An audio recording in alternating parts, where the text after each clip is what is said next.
Radio that serves you with information across the globe and more to take you through your daily activities. Jubilee 99.7 FM, Lagos. We are your prestigious news, talk and sports station with unique programs and shows to entertain and inform you about happenings around the globe. You can listen to us via our mobile app on Google Play Store or via our website on www.jubileefm.com. Also, follow us on all our social media handles: YouTube, Facebook, Instagram, Thread and Twitter at Jubilee 997 FM Lagos.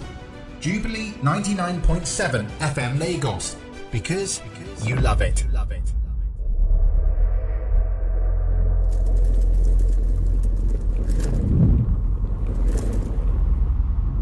Jubilee 99.7 FM.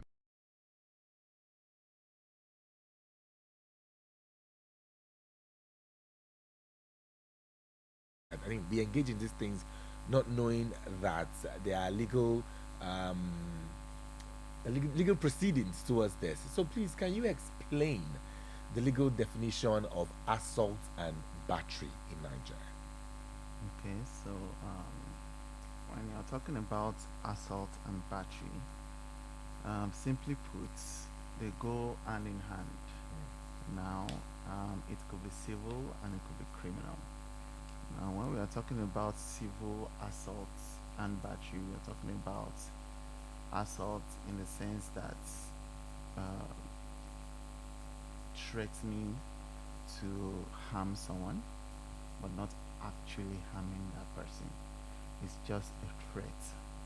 Now, when you now carry on that threat and you harm that person, now that is battery. A simple example that we're giving back then in school was, for example, if you spit at someone, the moment you spit, it is regarded as assault. At the point of the spit touching the saliva, touching that person that was intended for the spit to touch or the saliva to touch, then the assault becomes battery. So that's just a simple distinction in between assault and battery. So if we look at section 252 of the criminal code in Nigeria, definition of assault: a person who strikes, touches, or moves, or otherwise applies force of any kind to the other person of another, either directly or indirectly, without his consent, which is very key. Consent. You must, at the time you're doing or carrying on the act, the consent must be missing. That is, for example, a common one that I know is maybe you sign up for a boxing match. In boxing, there's usually consent. So if I punch you and then you get hungry, and you punch me, and then you get angry that the punch was it was massive, you cannot sue me for assault or battery in this case, because you consented to it. Now, on the other hand, when we are talking about assault in the civil sense, that is the non-touching but aggravating someone, telling them that you are threatening them. That one will fall under, I think there's this show that we used to watch then, about your mama, that you use insultive words to insult your mom, Yeah, your mama is so fat. Is this? There are sometimes there was a time that I watched one show like that, that the guy was so good at it that the person that he was insulting, he just became so hungry, just attacked the other guy, but he consented to the assault. Yeah. So you shouldn't be angry about such things.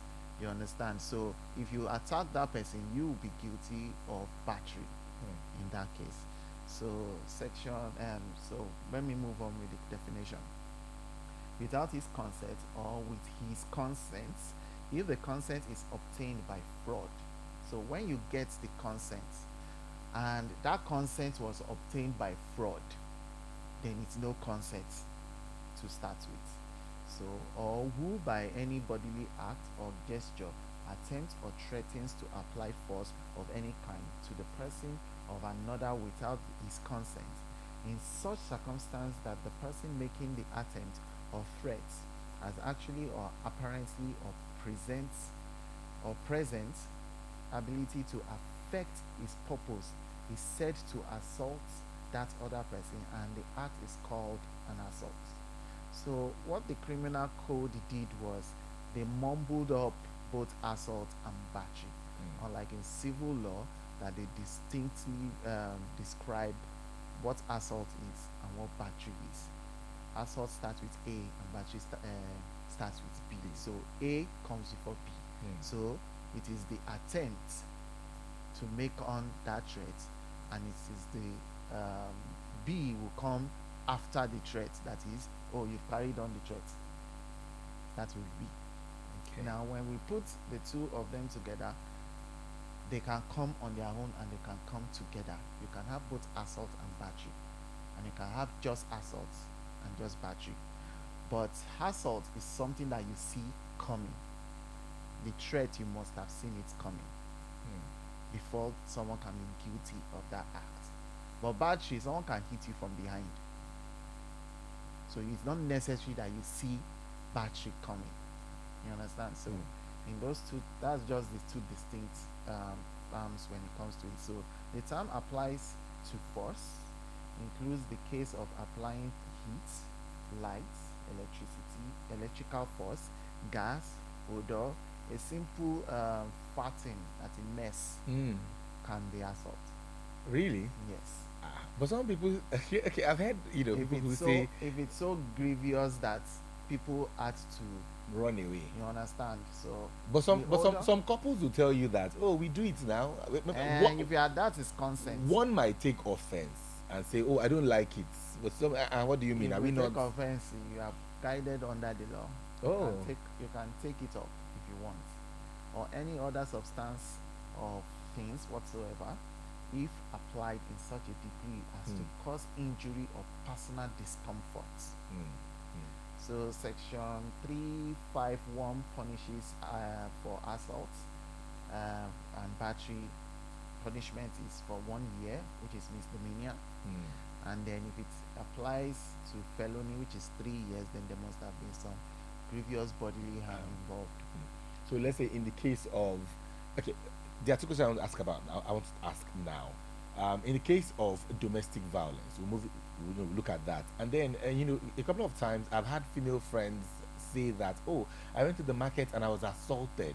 Can you imagine? I was walking down and, male traders were pulling me, somebody held my hand or somebody pulled me back or something. Yes, they have recourse. I think one happened some time ago. It was the most disgusting thing I've ever seen. And, at the end of the day, I ended up blaming the female because she was wearing these jeans. There's these jeans that they call Afianchi jeans, whereby it will be showing practically your backside.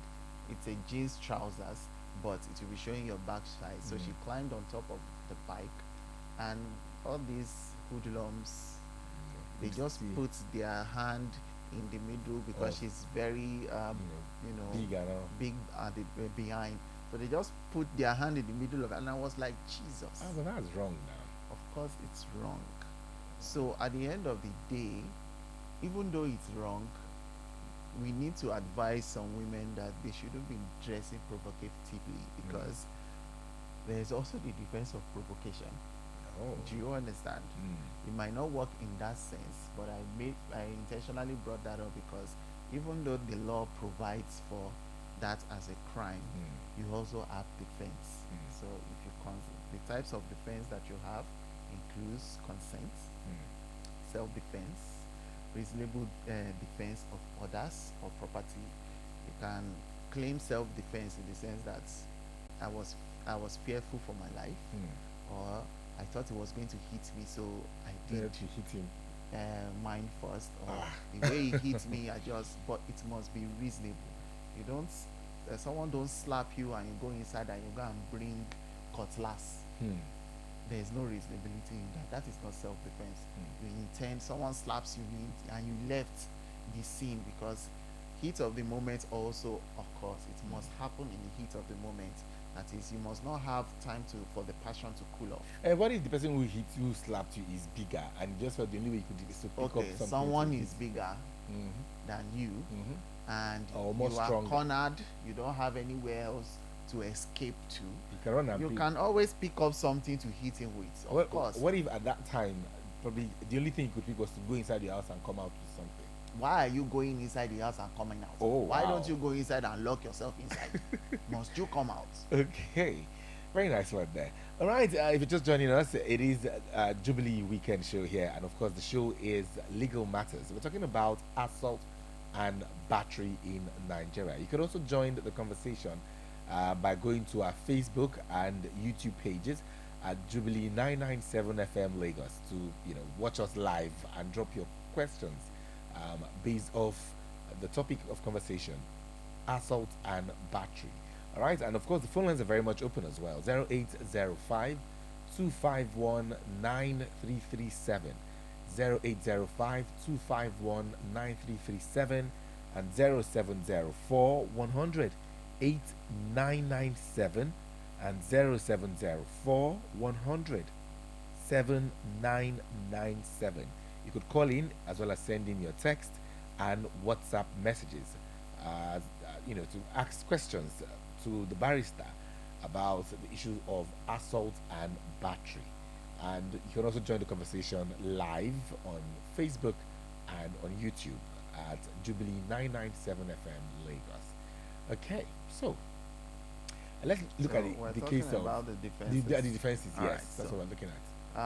You have self-defense, you have reasonable defense of others, so you can, when it comes to others too, when you see that this is becoming a bully, you can come to the aid of that person. You hold that person a duty to assist and help, and it must be reasonable. You don't go full force, understand? So I had a cousin, her name is Bamdele, back in the day when she was defending a friend of hers, and they were pushing each other and all that, and then she went inside the classroom, picked up iron rod and hit the other guy on the head. Yes, you were defending your friend, but there's the thing called excessive. You didn't need to go as far as getting iron rod. You could have killed that person. Do you understand? So it must be reasonable. And you're also expected to protect your property, defend your property. Oh, someone is carrying a glass with kerosene and about to lit it up and throw it at your house to inflame it. Arson is what it's called. So maybe at the event of him trying to do that, you shoot the person. You are allowed to do that. It's a defense, yes. You shoot the person because you're protecting your property, and it must commensurate with the value. It's not him trying to burn your cap and then you shoot the person. The court will not see value in the cap. But then, what's the proof that he was trying to burn my house? Why is he carrying kerosene with mallet bottle? What is he doing, using it for? What if there were just two people in this scenario? There were no witnesses. What happens? Okay, it's your word against mine. But then again, there's whatever happens, if the person dies or it's incapable of taking further steps, when other people come into the scene, they will see the obviousness of what happened. a millet this thing, but to fire what's the reasonable man test to come in. So they'll be able to tell that this was what he was defending against. Okay, so it goes hand in hand. And then there's this employer issue too, because employee might assault a customer. The employer would tend to be liable to it. They call it vicarious liability. So yes, the reason for this is because you hold your customers this duty of training your employee properly on how to handle customers, on how to talk to them, on how to act around customers. And then we have this parent and child responsibility, whereby you know your child is a wayward kind of child, and then you don't caution, you don't put. There are some parents that are not fit to be parents. They don't train their children, they don't talk to their children, they just allow them act anyhow. That is your problem when you allow your child to do that and you don't train them, but you don't allow that to affect other children's rights. You understand? So when it starts affecting other children's rights, you will be liable for it, because when the courts look at it and they see that this child is untrained, so it is you that will be at fault, and you will be the one that will bear the cost of whatever happens. So we have that. We have assumption of risk. That is, for example, if you go to a baseball game, for example, it is and you want to sit down in the front row, it's expected that a ball can hit you in the head. So you assumed the risk. So you don't come back and complain and say, they hit me, or it's assault. Is this, is that. It is expected that you assume the risk. Another one is assault does not have to be direct. Assault does not have to be, oh, he punched me, he touched me, or he did this. It can be indirect. Yeah, because I'm sorry to cut you off there. I wanted to ask this because there was a day some time ago I was in a public vehicle, and one of the passengers had an altercation with the conductor. You know, they traded words, insulting each other, and then she poured him. She had a bottle of water, and then she, poured water on his glass. Would that be termed as assault? That would be assault. Now, it will not just be assault against him, it will be assault against everyone that she touched. Because there was a case like that, two husband and wife, they were arguing, and the wife picked up an object and threw it at the husband. The husband ducked, and the thing went to the baby's crib and hit the baby, and the baby died instantly. So yes, it was not intended to, because intention is very key when it comes to criminal matters and when it comes to assault and battery. So even though you did not intend to kill the baby, or you did not intend to assault the baby, there is transferred intention. So you transfer that intention to that child. So like the scenario you painted, where all the people in the car, when you're sprinkling water, you know it's going to spread. So everyone that he touches, you've assaulted them. And when he touches them, it's battery under civil law. Yes. And there are recourses too. So you can sue for damages or the like. And there are two cases regarding that. I think there was one that the wife spat on the husband, and the court ruled that it was disrespectful. The husband killed the wife on the basis of the fact that he spat on her, on him, that it was disrespectful, that instead of murder, which he was charged for, the sentence was reduced to manslaughter. So in cases of criminal matters, it's always manslaughter, murder. So when it is reduced, when it is found that there was no intention to kill, you understand, they reduce it to manslaughter. But there was also a case where they reduced, they acquitted her completely, even though she killed her husband's girlfriend. The husband brought in the girlfriend home, and completely ignored the wife, and the wife started caring for both the husband and the new girlfriend, and she got so provoked because provocation too is a defense when it comes to assault. So she got so provoked that she poured kerosene on her and burnt her Oh, to death. So wow. yes, provocation too can be a defense, and the court, in the Supreme Court, ruled that she was provoked. And the funniest part, which surprised everyone, was that she was acquitted. She was allowed to go free. Okay, this is, I mean, when it comes to the law, sometimes you always things are Yes, just I very. think the courts were more concerned about her mental health, given that you have to be living with that torture in your house. You understand? It's a different thing if they agreed to a polygamous marriage, but this woman is not even married to her, so it's just a girlfriend, and you bring her disrespectfully, and you were not even paying attention to the wife or the children. You ignored them completely. It can create this kind of provocation that can lead someone to doing something that they will not expect themselves doing.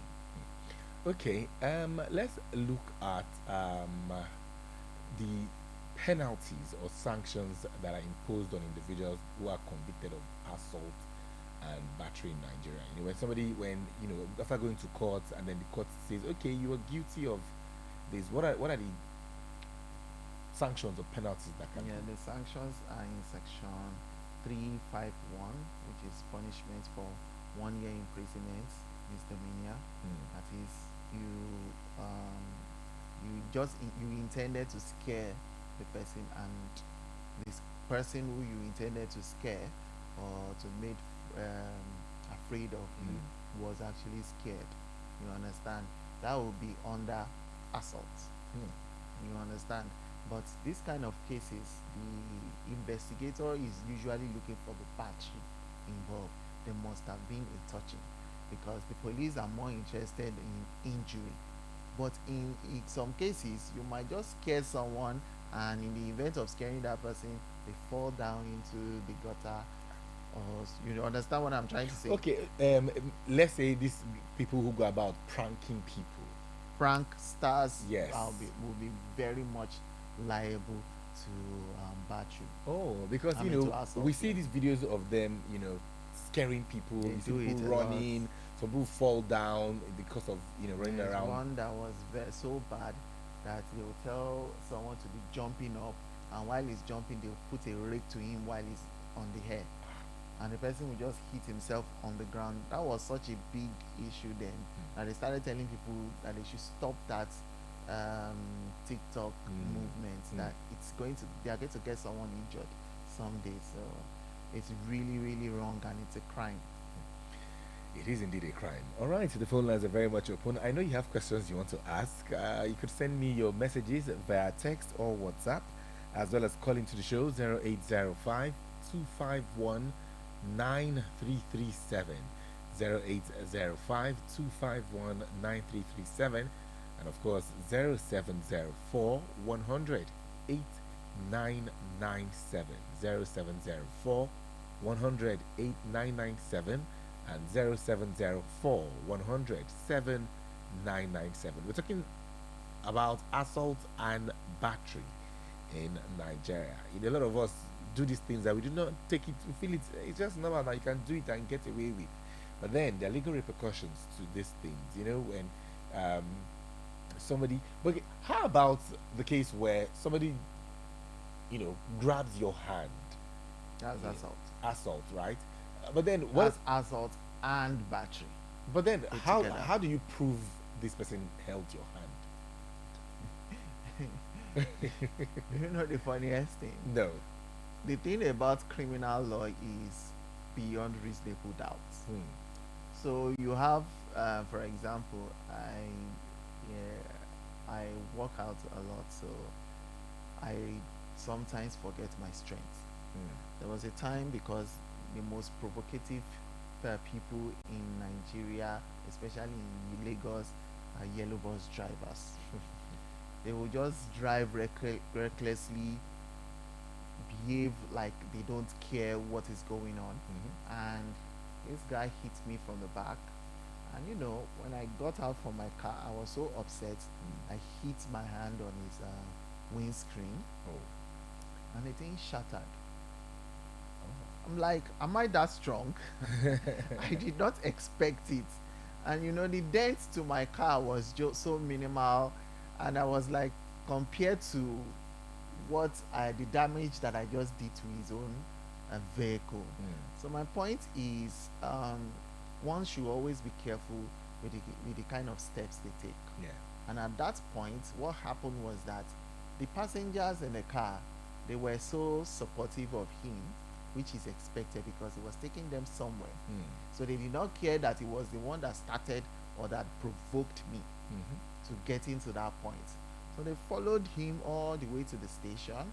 When we got to the station, they all wrote down their statement and said that I was the one that, you understand.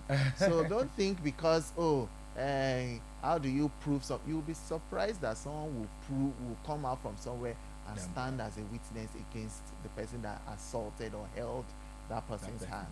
Yes. Okay. There was something that I missed when I was talking about defense of others. Okay. When it comes to defense of others, when I was talking about it must be reasonable, that is the kind of defense you took must be reasonable.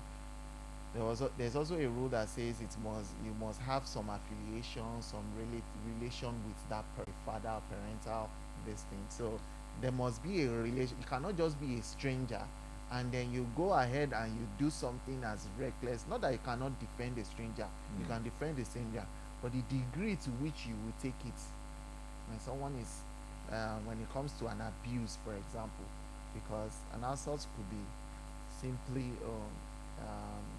a simple spitting on your feet. You understand? When you spit on your feet, you have to be careful the kind of reaction that you take back. You understand? And the person coming to defend you don't just push that person back. What if he falls and dies over spitting on your feet? The court will consider, okay, now this guy is dead. What do we do now? Is it the girlfriend? Is it the husband? Is it the wife that he was defending? Is it the parents? Is it the son or the daughter that he was defending? They will put all those things into consideration as a defense for him, so that they will reduce his murder state to probably manslaughter and reduce the sentence as well. You understand? So they look at all those things. Okay, so for someone who believes that they've been wrongfully accused of assault and battery in Nigeria, how would you advise that person, to go about seeking redress or thereabouts, or handling such a situation? If you can prove that you were wrongfully accused, you can always, the best redress I can give to you, because I know that there are so many cases where you can sue in civil courts for damages for whatever harm that has been done to you.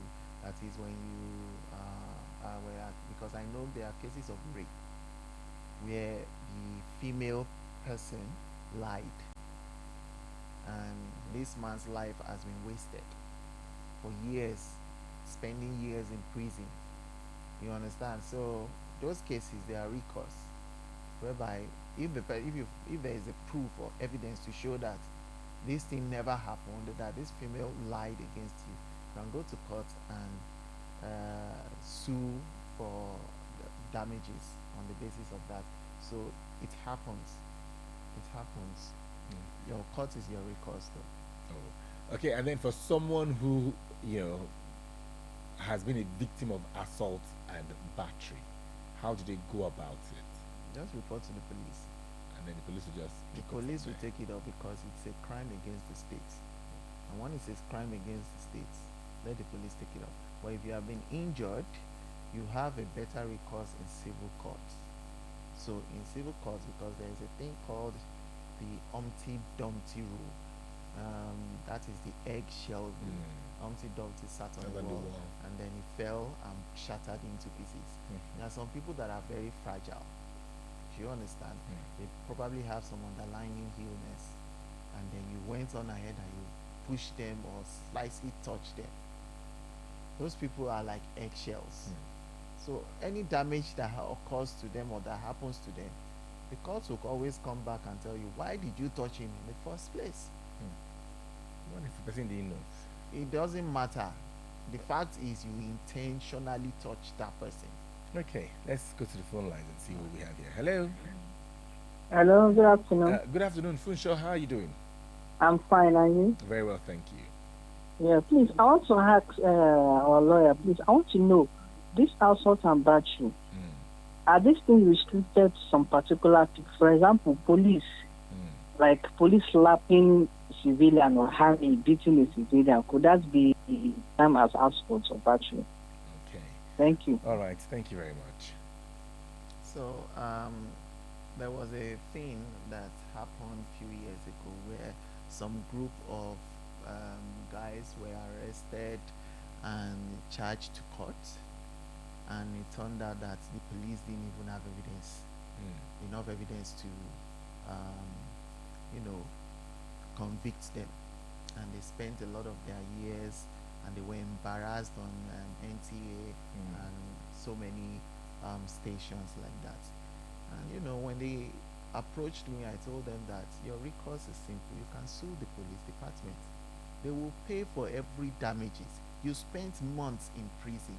There was one that said they used blade to scrape his hair and all that he was bleeding. Those things are assaults. So there is recourse. You can sue the department. The police are not beyond the law.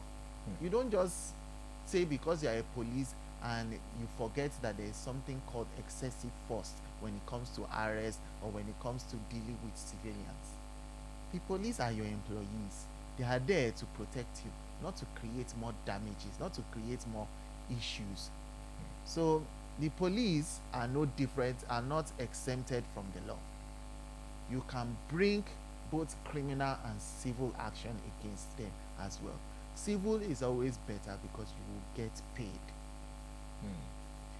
Okay, so for those of you who want to make money, don't go about looking for police trouble under the guise of he touched you. Or The police too should always have a better training on how to be calm when they are handling civilians. Okay, let's even talk about this issue of people who say they get to experience harassment from the police.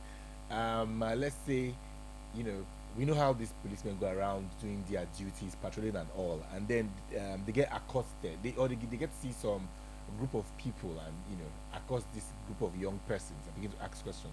If one of the policemen in that group slaps one, is it that particular person they would charge, or is it the force as an organization? We will charge that particular person if we get to find his name and badge number, including the police department. That was why I started with employer. Okay. You will be vicariously liable for every act of your employee because you were supposed to train that police on how to act around civilians because you are putting him in a position of power, and when you are putting someone in a position of power that he can even wield a gun, and you don't train him, that you don't shoot a shot into a crowded area because you are trying to stop a thief. It is the department that will be liable. You're right. For any damage that is caused in that crowded area. Good one there. Okay, the phone lines are very open. 0805. Funsho, I'm sorry I missed your call. You could call back at 0805 251 9337 and of course 0704 100 8997 and 0704 100 7997. I would like us to look at the cases of domestic violence, but before we go into that, let's take this call. Hello, welcome back. Hello. Funsho, welcome back. Yeah, thank you. I want to find out about the soldiers. The way they normally ask people to do fraud job, something like that, with no reasons. I don't understand. Is it conditionally allowed? But then I don't think it is done without reason. Something might have warranted them to tell you to. Okay. Let me give you an instance. Okay. For instance, I don't know. I think they have their own personal rules, which is not we the civilians we don't know. For example, maybe you are passing along their barracks, they are maybe they are doing their items or something, and you are just walking. They can just grab you and say, "Can't you see that? Can't you stand? Can't you say, yeah, from job and something like that?" I was like, Is that allowed? Is it constitutionally allowed? Okay. Thank you. All right. Thank you very much. So, one thing we need to understand is soldiers have limitation just as much as police. Now, the police, their limitations are known to the extent of, I think, when there is when there is crime relating to what the act has provided for. So the police are there to protect you when it comes to that. Now, soldiers, they come out in time of war, in time of civil crisis that the police cannot reasonably expect to handle. I'm not speaking my words right, but I think I'm explaining it in the best way I can. So if those times are not in act or in form or have not materialized, the soldiers are not meant to be seen. They are not meant to. We are talking about lockdown, for example. In time of lockdown, okay, we understand that they will deploy soldiers. In time of that NSAS, when it became too much for the police to handle, they deployed soldiers. Those are the times that the soldiers have authority to do within the ambience of the law. Now, you see today, soldiers, they tend to come out and act like they are police, forgetting that when the police are on duty, which is practically all the time, they have higher authority over the soldiers. So if a soldier should ask you to do frog jump, report him to the police. The police will arrest him. If the police does not arrest him, don't worry. Take the name of that police officer, get the department that he's working with, get information about that police that did not do his job, that you were being assaulted by a soldier. Get this full information and go and report to the command.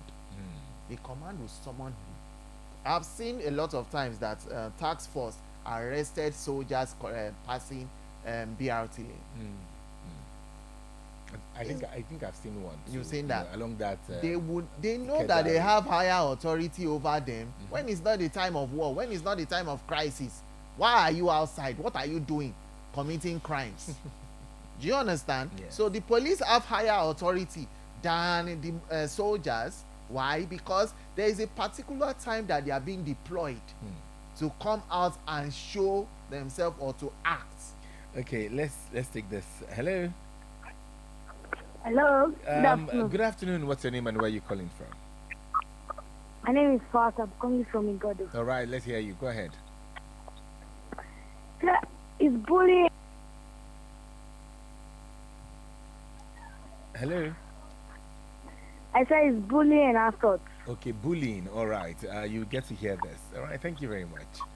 Okay, so the young chap would like to know if bullying is, could be termed as assault. Yes, bullying is an assault, and it's very common amongst the younglings, but also adults to the bully. Yes. So bullying is an assault. I made an example of my cousin who was young then in a primary school, primary school then, and she came to the defense of her friend who was being bullied. It's an assault. So assault is just, simply put, the intention to harm someone, and when you carry out the harm, it becomes battery. So bullying is an assault, and it becomes battery when you carry out the harm. When you say, I'm going to slap you, I'm going to slap you is you bullying that person. That is assault. When you actually slap that person, that is battery.